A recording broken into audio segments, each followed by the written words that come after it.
Hello and welcome to Mostly Weather. In this special Masterclass episode, we'll be talking with Met Office tropical prediction scientist Julian Hemming. I'm Helen Roberts, and joining me today is Mostly Weather regular, Skywatcher, cloud spotter and comedian Jeff Norwood Brown. Hi Jeff. Hello. And of course, a very warm welcome to Julian. Hello, Helen. So Julian, as a tropical prediction scientist, how did you get into predicting hurricanes? Well, it sort of happened by accident way back in the early 90s, in the early part of my career. My manager at the time, he decided it would be a good idea to look at how well we predicted tropical cyclones in our computer model, which we were running at the time. So he gave me the task of devising a way of what we call verifying the tropical cyclone forecasts. So I set this system up and we could then see how well the model performed. And actually, we concluded that it wasn't performing very well because we hadn't looked at it before.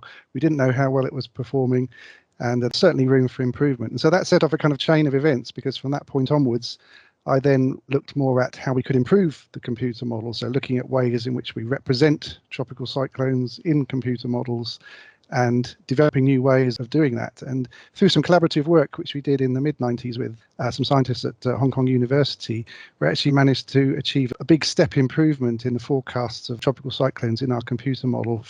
It improved things by about 30% in one go.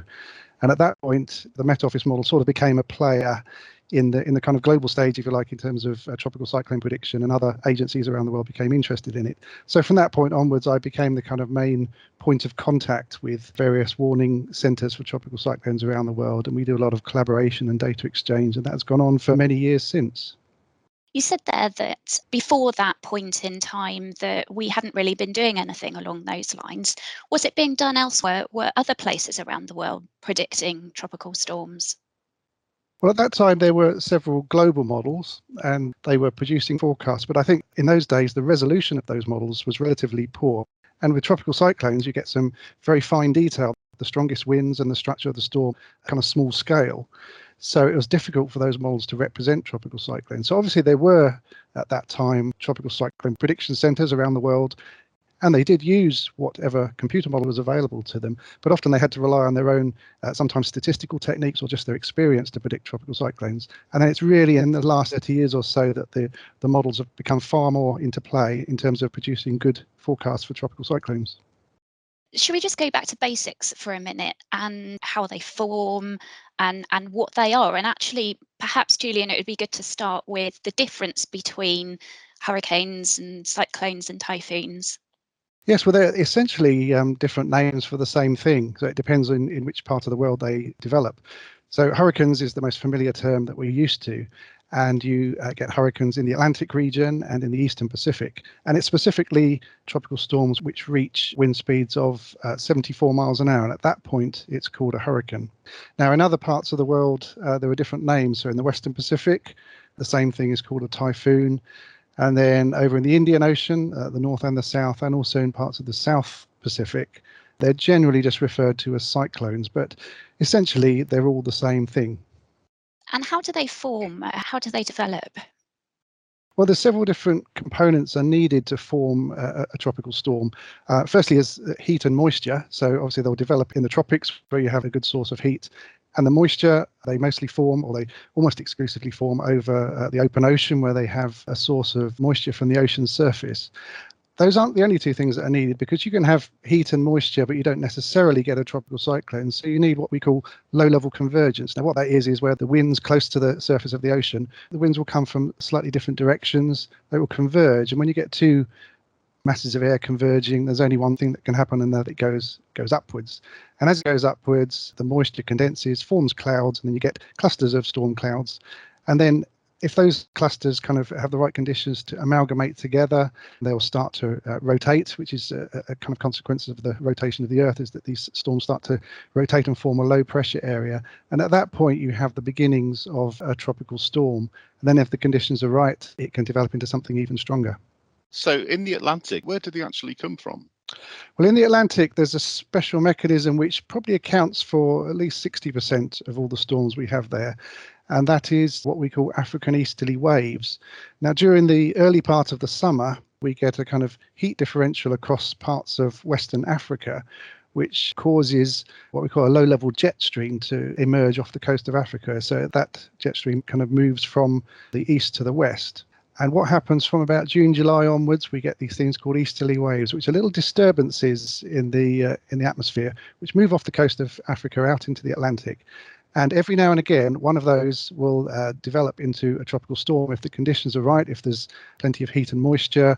There's also what we term low wind shear, which means that as you go up through the atmosphere, the winds don't vary a lot. So it allows the storms to develop to a great height into the atmosphere and amalgamate to become a tropical storm. So in the Atlantic, the majority of storms we get have those origins. Now, they don't all develop near the coast of Africa. Sometimes these waves can move right across the Atlantic over to the Caribbean and even into the Gulf of Mexico before they actually develop into a tropical storm. But that's one of the kind of source regions for storms in that area.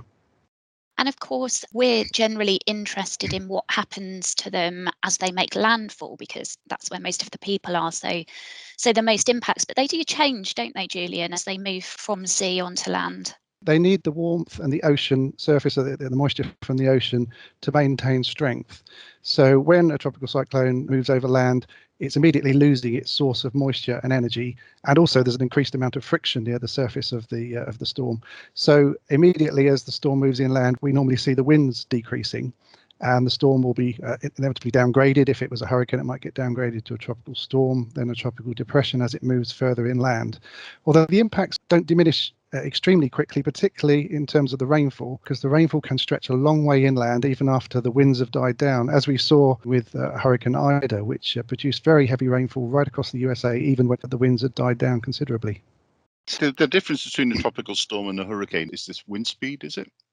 It is, yes. The definitions of tropical storm and hurricane and what we call major hurricane are related directly to the wind speed. So a tropical storm is when the winds reach 39 miles an hour. A hurricane is when they reach 74 miles an hour.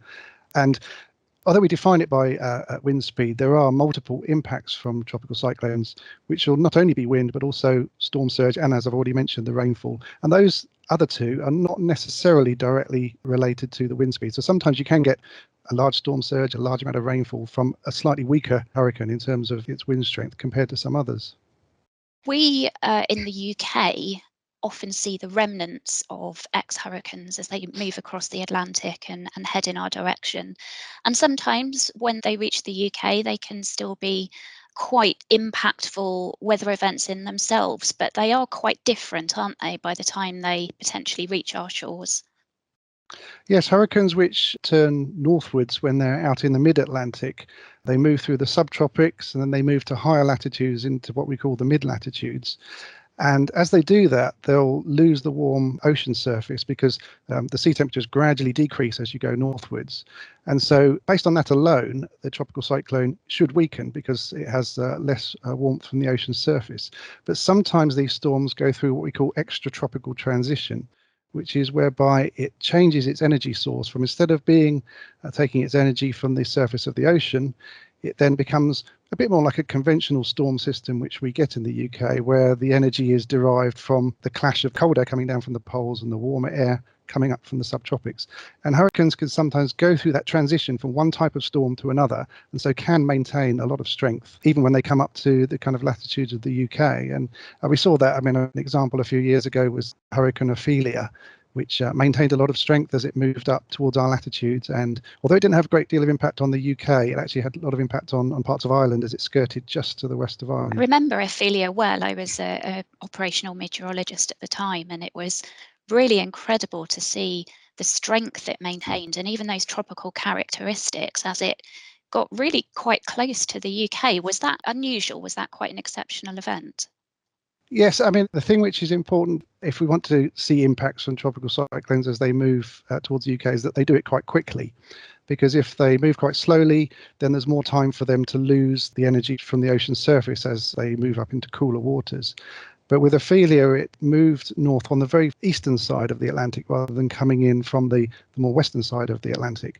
And so it wasn't very long over the cooler waters by the time it reached our latitudes, which meant it still had a lot of the strength which it had when it was a genuine hurricane.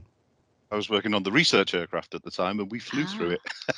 Well, Trying to do you get know, down I was going to, to ask you, Jeff, if you'd flown through a hurricane or a tropical storm. No, we've flown through the remnants of one, and I remember we were trying to get down to 100 foot to measure just above the sea in the aircraft, but because of the wave height, we settled on 250 foot as being the minimum we would fly through. But yeah, that was the closest I came to making use of the sick bags on board. That flight, 5 hours of bumping through a hurricane, ex-hurricane, I should say. Some severe turbulence there. Quite a bit. So, Julian, perhaps we could put this one to bed then once and for all. Can we get a hurricane in the UK? We can't get what we would genuinely call a hurricane, as in it has the structure of a hurricane as well as the wind strength of a hurricane. So even some of the severest storms that we've had over the UK, and of course the one which is most notable in the history books is the 1987 storm, that wasn't a hurricane, because obviously it had wind strengths which were very close to hurricane strength, but it derived its energy from, as I described earlier, the clash of the colder air and the warmer air coming from different directions, and so it had a completely different structure to a hurricane. But as I said, and as we've discussed with Ophelia, sometimes we can get the remnants of hurricanes, and we call them remnants, and actually sometimes they can maintain strength even up to our latitudes. By the time they get to us, they have been declassified as a hurricane, if you like. That classification process is a little bit ambiguous. Well, it's kind of very subjective in a way, and it's done by the forecasters at the National Hurricane Centre. There's a point where they say it no longer has enough characteristics to be termed a hurricane, so we no longer call it a hurricane. But that doesn't mean that it's gone. It just means it's a different kind of beast, if you like, and its structure is a bit different. And as you mentioned just now, we can potentially get hurricane strength winds. That's from the Beaufort scale in the UK. So it's understandable that there can be some confusion, but the hurricane itself is all about those tropical characteristics, and that, as you say, quite subjective assessment. Yes, that's right. There's two ends of the spectrum. You have the genuine tropical cyclone, which doesn't have fronts, doesn't have a warm or a cold front, and it derives its energy from the warm ocean surface. And generally, the strongest winds are in a very tight core around the centre. And then you have an extratropical storm or a non-tropical storm, which we might get in our latitudes, which have a much larger wind field. The winds stretch out a lot further from the centre, and the way in which it derives its energy is completely different. But it's a sliding scale, and you can get storms which are somewhere in the middle of that scale as well, ones which transition from hurricane through to non-tropical system. But even the ones that don't actually reach us can impact on the jet stream and have an effect on the UK weather, I believe. Yes, that's right. A lot of hurricanes which move up through the Atlantic into higher latitudes, they might pass close to the eastern tip of Canada, and they move up towards Greenland and Iceland as extratropical cyclones.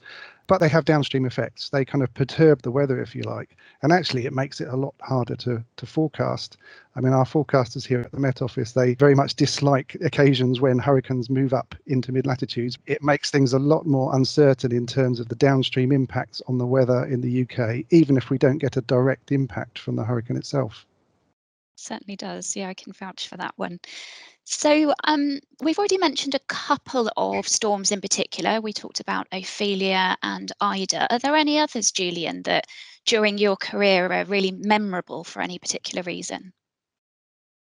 Yes, there's a few that spring to mind. If we go back quite a long way, there's one which was quite infamous back in 1992, which is Hurricane Andrew, which hit Miami, and it was a very destructive hurricane, made a direct strike on the city of Miami. It was Category 5, so very strong winds, and caused a lot of damage. There's two things which are interesting about Andrew. First of all, by having the name beginning with A, it was the first storm of the season, and it was actually late August, so it's very late to have the first storm of the season. And in fact, 1992 was a very quiet Atlantic season, but Andrew was a very destructive storm. It kind of brings through the message that, which is often put across by the National Hurricane Centre, that you don't have to have an active season for it to be damaging in your part of the world. You can still get one very strong hurricane to cause that kind of damage. But the interesting thing about Andrew was when I look back at some of the simulations we had in our computer model and how poor they were at that time, because Andrew was a very compact hurricane, and I think it was the central pressure in the center of that hurricane was measured at 922 millibars. Now, Wow. the analysis which our computer model at the time came up with simply didn't even have a closed isobar, if you like. It just had what we call an open wave and a pressure of about 1,013 millibars. And it just shows how poor the resolution of our models were at that time for representing these structures, particularly a small hurricane like Andrew was. And it kind of is a good benchmark to look at to see how far we've come, because now with the computer models we have, we're able to represent those storms much, much better. And quite often we can have very low pressures in our computer model simulations of tropical cyclones. Now, they're certainly not perfect, particularly for intensity. But in terms of forecasting track, our computer models now are so much better than they were back in the early 90s, then when Andrew happened. Kind of good statistic for that is if you look at how well the Met Office model performs now, the errors in the forecasting of tropical cyclone track, the 5-day forecast is now as good as the 2-day forecast was 25 years ago, which is kind of a measure of how things have progressed during that time. Wow, So that's really incredible. yeah, the other storm I particularly remember, and a lot of other people will remember, is Hurricane Katrina in 2005, which produced devastating flooding in New Orleans.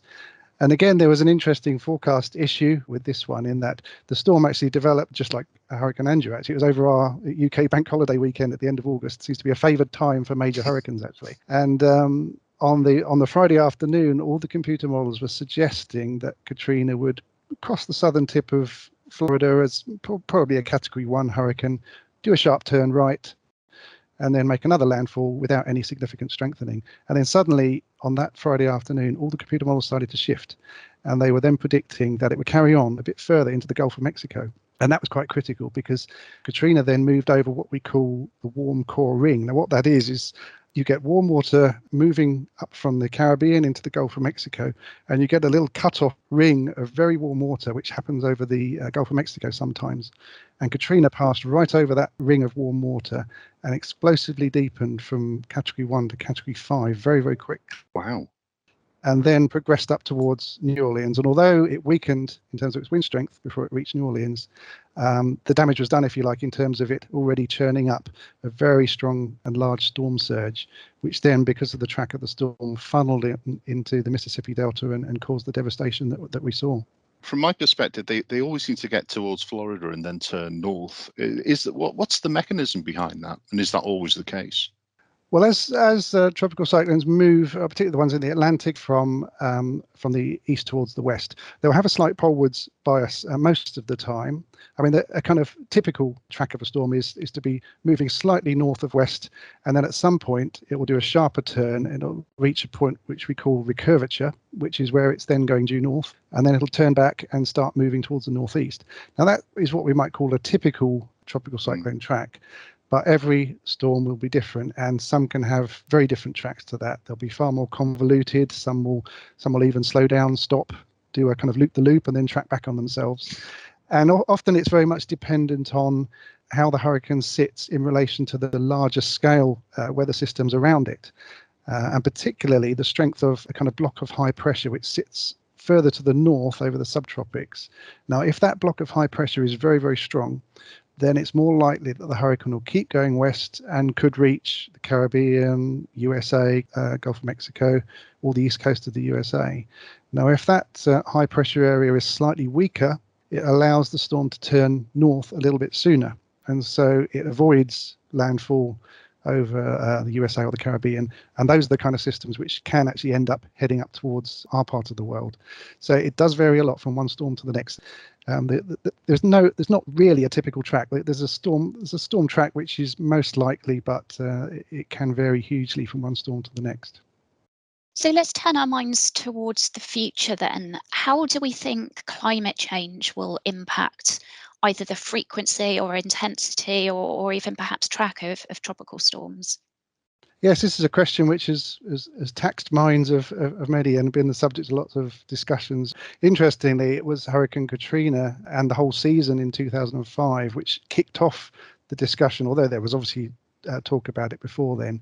With the nature of that very active hurricane season we had, there was a lot more discussion about it. What do we expect to see? And the second aspect is, have we seen it already? So if I address the first of those, what we expect to see in a warming world, just through the simple science, is more more heat, more moisture, so we would expect more intense tropical cyclones.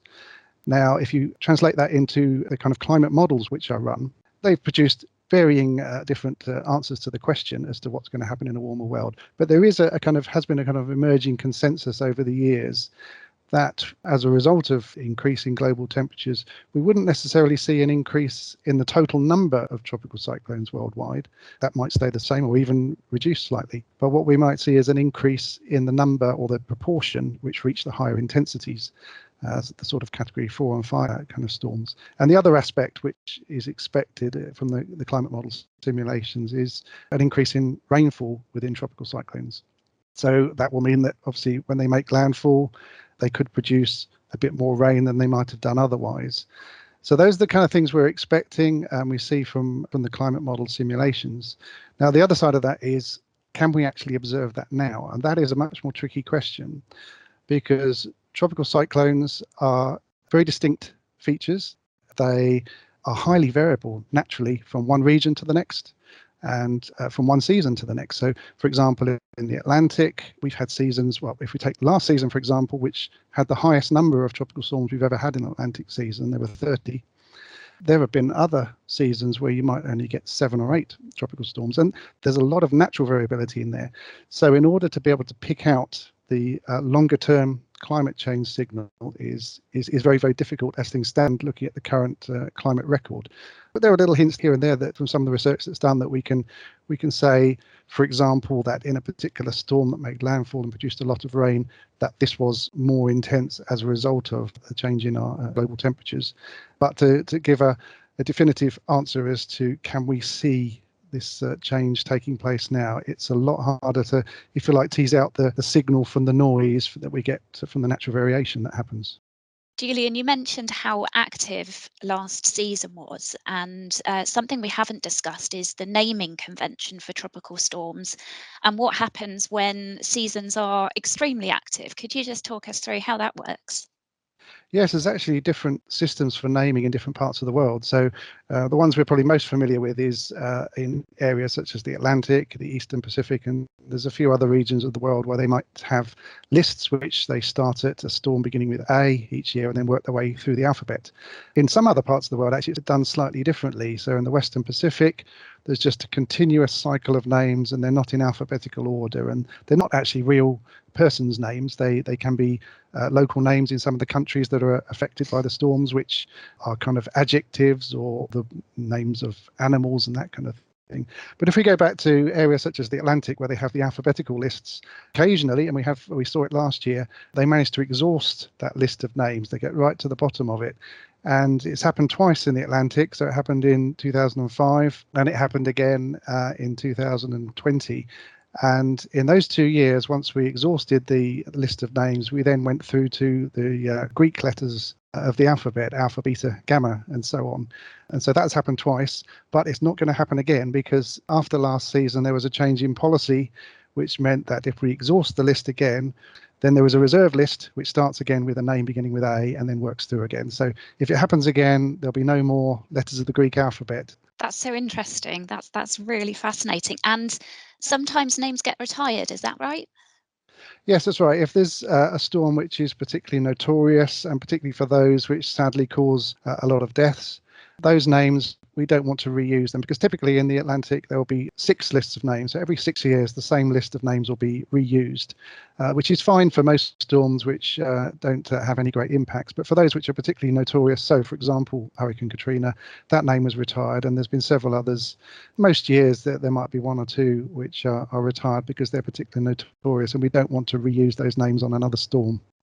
This has been such an interesting conversation, Julian. I really appreciate it. And I think Jeff and I could have talked to you for another couple of hours about this. I've got so many more questions.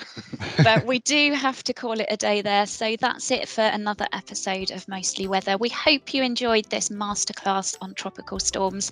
A big thank you to Julian Hemming, our resident expert, and many thanks to Jeff. Mostly Weather is produced by Clare, Nasir, and editor is Adrian, Holloway, and we'll see you next time for another dive into the fascinating world of weather.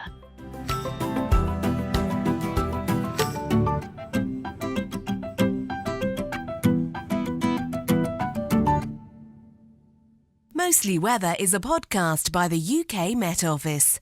For the latest weather conditions where you are, download the Met Office weather app.